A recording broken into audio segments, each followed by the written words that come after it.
Hello, everyone. Thank you so much for joining us for breaking down online exploitation of youth.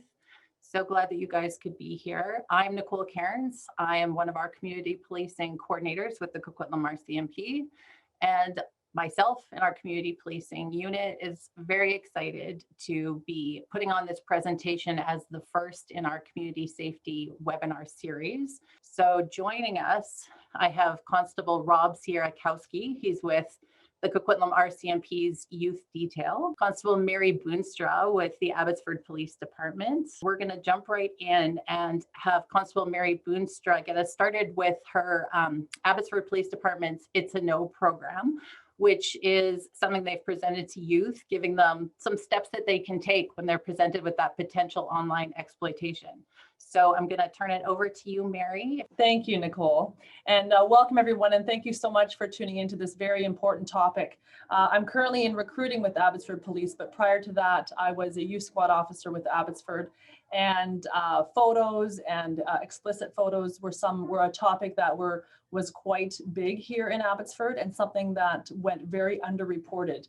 A lot of students wouldn't come forward when they had been approached to send photos of themselves, or if they'd already sent photos. And we know now that sending photos and being asked to send photos of yourselves is very damaging and can affect the rest of your life. And so back then, when I knew this was happening, and when I canvassed just a regular class, how many of you have been asked to send an intimate photo of yourself?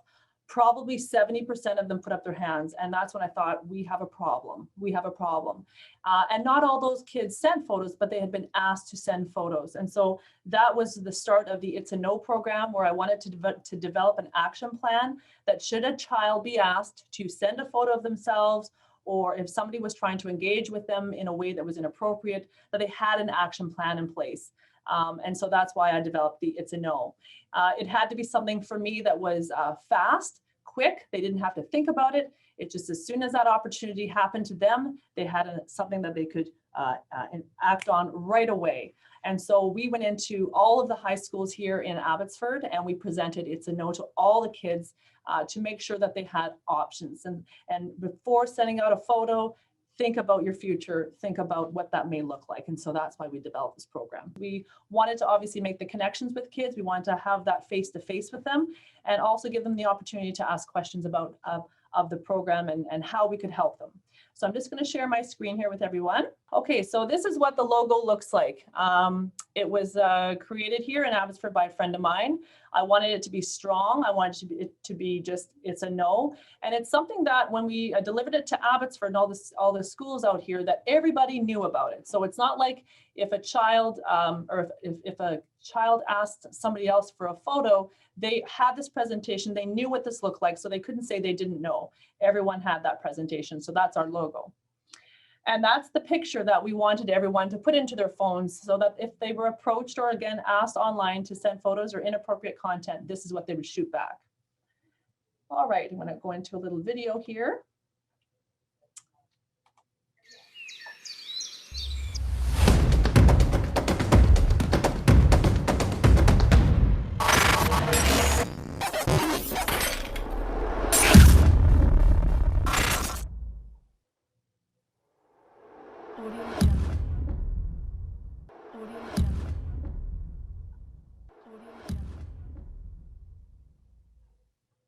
All right, that was a statement we really wanted the kids to hear, that these photos are forever. Once they're out there, you cannot get them back. And so that was a video that we shot to really try to drill home that point. So like I said, we had many conversations with youth that had been asked for intimate photos and had regrettably sent them. And we also talked to youth who had been approached to send photos but didn't, so made the good decision. But we wanted to make sure that when we talked to our youth, that we spoke to all the ones that either had been asked or had sent photos. And if either of them had done those things, we wanted action plans for both. We recognize that this is a time in your life when it's challenging, and that some decisions don't come easy. We know that typically later in the night, sometimes after 11 o'clock at night, kids tend to make decisions that they shouldn't make, and that can be about sending photos. We want to take the decision making out of it. We want to provide for you something very quick that you can fire back should you be asked to send a photo. And we want you to give it a second thought. And by seeing this presentation, we're hoping that you at least think, wait a minute, I do remember seeing a presentation about it's a no. And at least then even having that quick thought prior to making any big decisions and any big life-changing decisions is what we want you to do. And we wanted to really reiterate, this is your life and your future. You don't know what's going to happen down the road. You don't know what job offer you may have. You don't know what photos could be out there of you circulating. So we want to really try to instill in our youth that this decision that you make to potentially send photos or not will be a challenge for you. So this is a time in your life you have to really think about consequences. And we know that it's hard socially. We know that sometimes you get asked to send photos and maybe you just want to be friends with these people, or you want to try, you know, and please these people and all of that. And we know that's super difficult, but we really want to drill down once again that those decisions can have dire consequences. So really, this is your life. This is your future.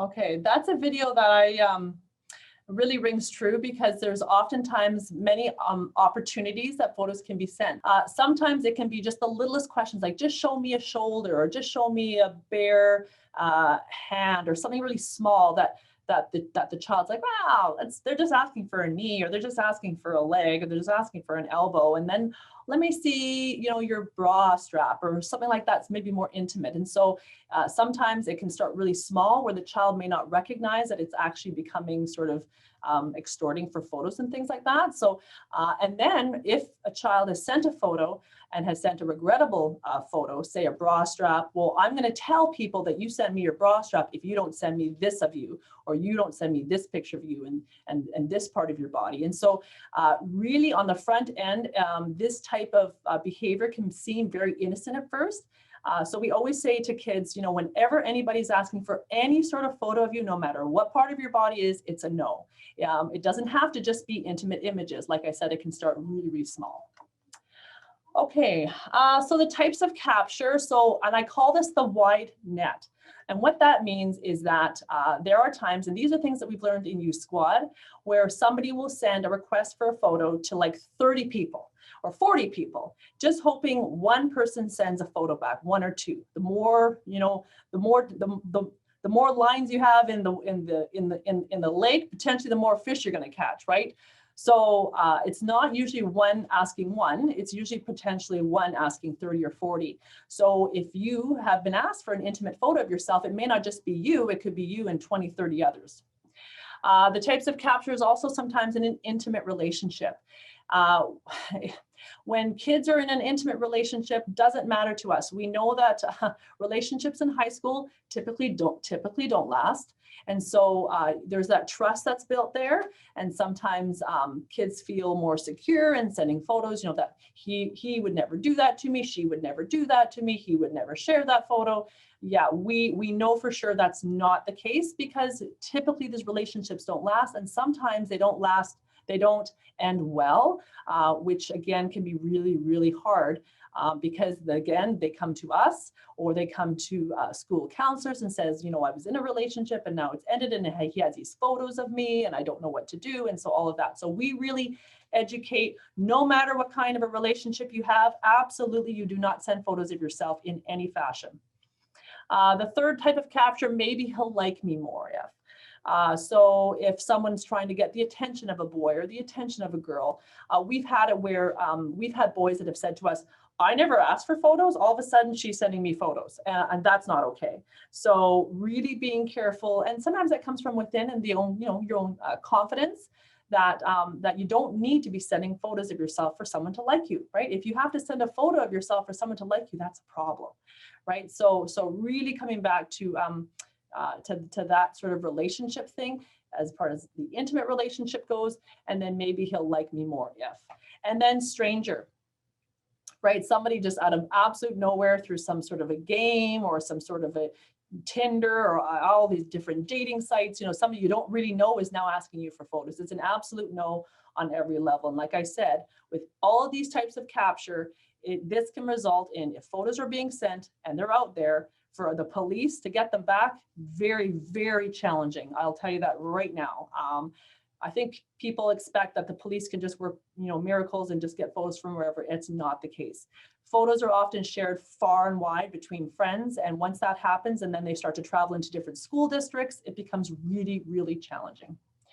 So we talk about the risk versus the consequence. So are you willing to take the risk of sending an intimate image of yourself and then think about the possible consequences? So like I just said, it travels into different friend circles. It travels into other schools outside of the school that you're in, which can be really upsetting. And I've had to somewhat try to chase photos into different schools, which is really hard to do.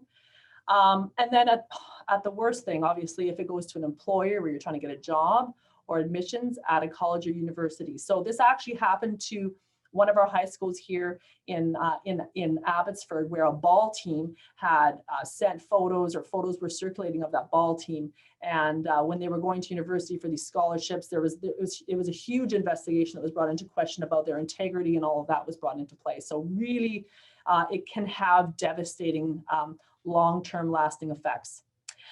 So, and then the big question is, do you want someone having something over you forever? I mean, that's something that I think you really do need to think about.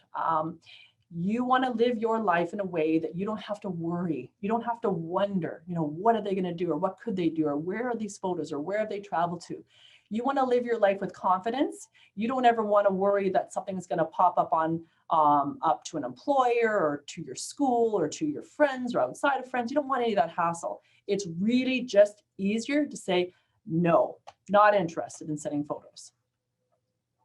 It's about action. So this is really important. And this is sort of the action plan that we rolled out. If you receive a request, so if somebody at any point asks you for photos or even images of yourself, and I'll reiterate that, it can be, like I said, hands, elbows, it doesn't matter. They're asking you for photos of yourself or to send personal information. So for our younger kids, when I go into elementary schools, we talk about sharing information about where you live and that sort of thing, right? It's a no. So if you receive a request, you go to your photo roll in your phone, and you should have that logo saved in your photos, so that if a request comes in, you just send that photo, you don't engage any further, and you shut down the chat immediately. So you give it 1, 2, then it strikes you out. So we give that person one opportunity here to say, to hear it's a no and move on. I'm not interested. Now, usually people that are in that capture that do the fishing and try to source out who is going to send photos, they send the request to 30 people, hoping 1 or 2 send photos back. If you are of the person that says that, no, it's a no, and sends that logo back, they're going to go on to the next person. They're not going to say, well, why not? How about? It becomes too much work for them. They're not interested. Okay, that's a no for you, and I'm going to go on to the next one. So, again, receive the request, pull up the photo, send that photo, shut it down. Do not talk to them. Do not engage in any conversation. The only thing you send is that photo, and you shut down the chat. What happens if they don't listen? So what if it becomes harassing? So what happens if, okay, it's happening again, and it's happening again, it's happening again. It's the same person asking over and over for photos. You document the request, write it down, date, time, what was asked of you, and what you did. And then report it to somebody you trust. Okay, we really want kids to feel open, talking to their parents and engaging with their families, engaging with the counselors at school, engaging with the admin staff at schools. It's really important that those open conversations happen. Nobody wants to feel like a tattletale, but you need to think about how it's affecting you, how it's affecting your life. And if you're receiving repeated requests and it's becoming harassing, I'm sorry, you need to step up and perhaps loop in somebody you trust to talk about it.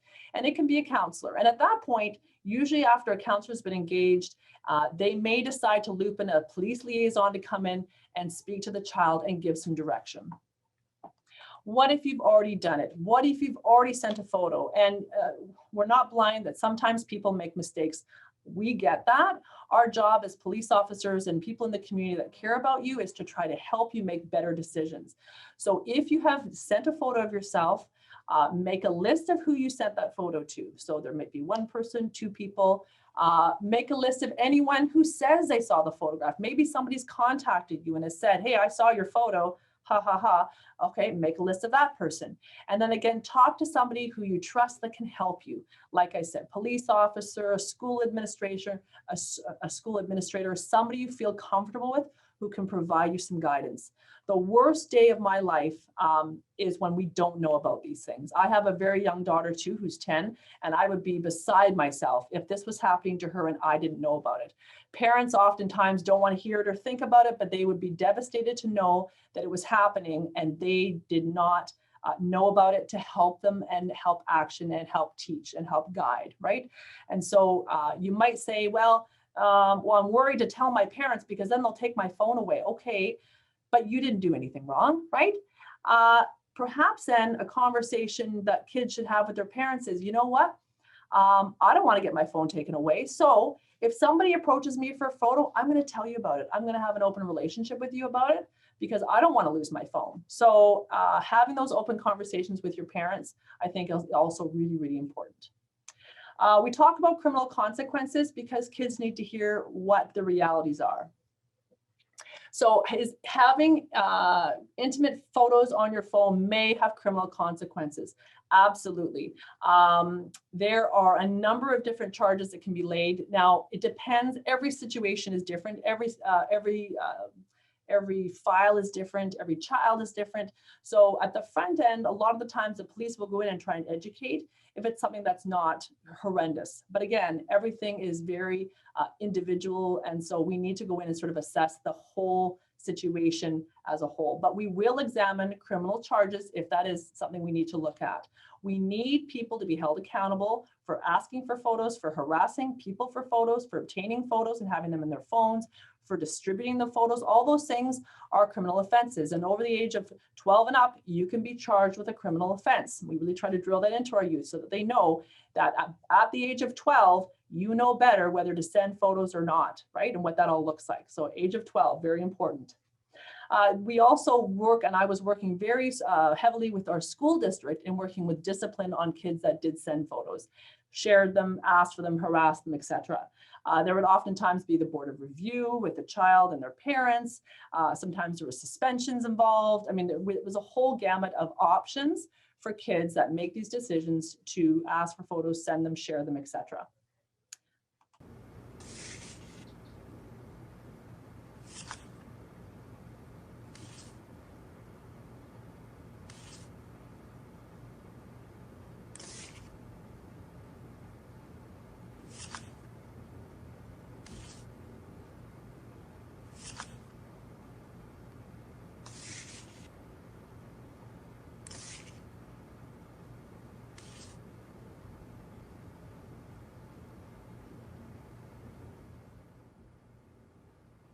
This is a really important video. It really shows, and thank you to Children of the Street. Children of the Street has some fabulous videos and footage and education on their website too. So really do check them out for more information. But it's never one photo, and it's always seemingly sent to somebody that is trusted, okay? And so there's trust that's built there, and then the photos are sent, and then really there is no such thing as just one photo. Photos are forever and they travel. So I hope that video really showed you what that really looks like. So where do you find this picture of It's a No? We have a little website, itsano.ca, and in there's a bunch of information as well. But in there, you can right click, you can save the image, you can add it to your phone, you can do all kinds of things, and that's what that looks like. It's a no. And every school has what's called the erase tool, okay? And this is for reporting online safety, mental health, bullying and violence, substance use, sexual orientation, gender identity. And every school has a link for reporting and what you do should you need help. And so ERASE is expect, respect, and a safe education. That's what that stands for. And every school has an online clickable tool And if you're not sure whether or not your school has it, speak to the admin staff and they'll link you into where that might be on their own website. So just in closing, really want to empower our youth, both boys and girls, everybody. Think for a moment, by sending this photo, will this help me with where I want to go with my life? Okay. More so, I think grades 8s and up, you are planning your roadmap of your life and what it will look like. And so in doing that, you need to have a goal and a plan as to what your life will look like. And so will this decision of sending this photo help me with my life or not? And that's what I really want you to put your mind to. Is this going to help me with where I want to go, or is it going to potentially not help me with where I want to go? And so that is a question you need to really be asking yourself. School isn't forever, but photos are. School can be a challenge. I get it.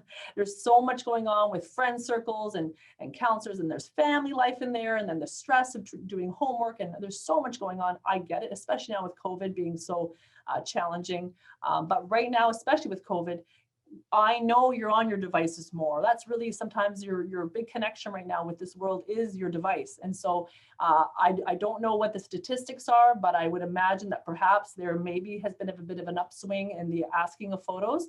But again, remember, school is not forever. COVID's not forever, but photos are. Thank you so much for listening, and I'll put this up here just for a minute. If you have a phone, usually in our school presentations, we have big signs everywhere where students have gone up and have taken a photo of this logo and have had it in their phones, which has been great. But you can also go to our website and take a photo of this and have it in your phone. And I will say, this is for girls, also for boys. Okay, so it can happen absolutely both ways. Any children in school. If you have, and we've had a bit of an issue, of course, with Heritage, with a terrible bullying incident with a young girl going through some gender identity things. And so this was really tough on me to hear this, because I know for some of our vulnerable youth, tools like this, even the smallest bit of education really can change a trajectory of a kid's life, especially now when they're so young. We want them to have a good, solid life, make good decisions, and we want that to start now. So thank you so much, and I'll pass it back over to Nicole. Great. Thank you so much, Constable Boonstra. That was fantastic. Gave a lot of information for myself. I can only imagine what having that information and those tools does for the youth that you present that for. I know you've had a lot of positive response from the youth in Abbotsford with this program. Now, Constable Sierakowski, I understand that Coquitlam RCMP is looking to bring that now to the youth in Coquitlam and Port Coquitlam as well. Is that correct? Yes, that's right. When we heard about this program, we felt it could be beneficial to schools in our community, because online protection of our youth is of utmost importance for us as police officers. We're hoping to get this program initiated in Coquitlam and Port Coquitlam in the near future. Perfect. That's great. That's really great to hear.